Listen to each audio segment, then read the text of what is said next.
میوزیک آرتیست مجید علیپور.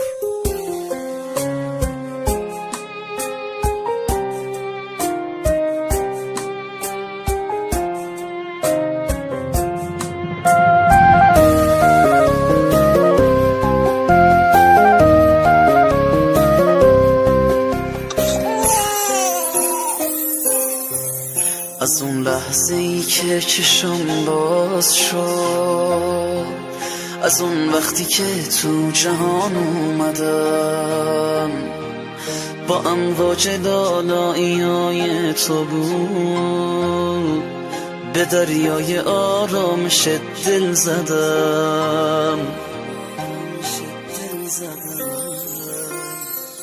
یه وقتایی که غرق جزر اومدم، تو شوبم و رو به را میکنی، تو انقدر خوبی که از آدما حسابت رو داری جدا میکنی.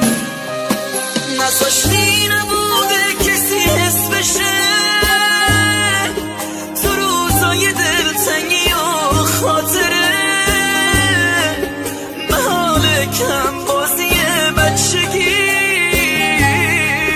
خد لحظه ای از تو یادم بره، خد لحظه ای از تو یادم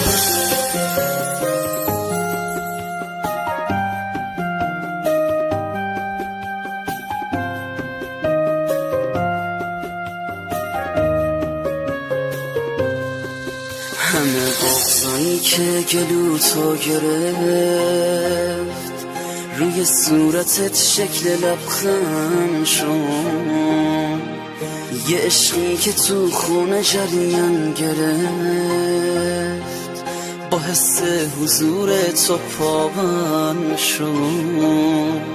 تو دستانو محکم گرفتی که من توی هر زمین خوردنم پا بشم، من هر جای این زندگی گم شدم، گذاشتی تو دستات پیدا بشم.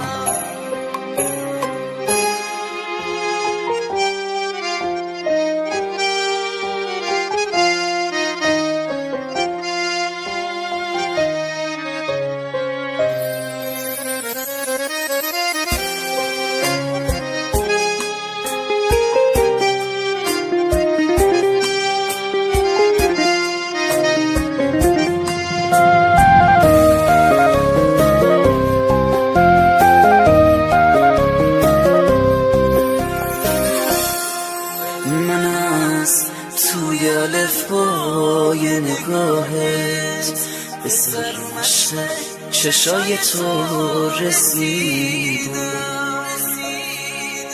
یه عمری دور من گشتی بفهمم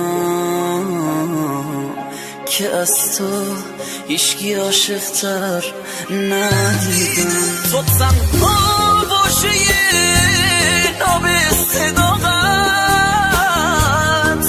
رفیق روزهای بیقراری، کسی که با تمام بد شدنها منو واقعا همیشه دوست داری.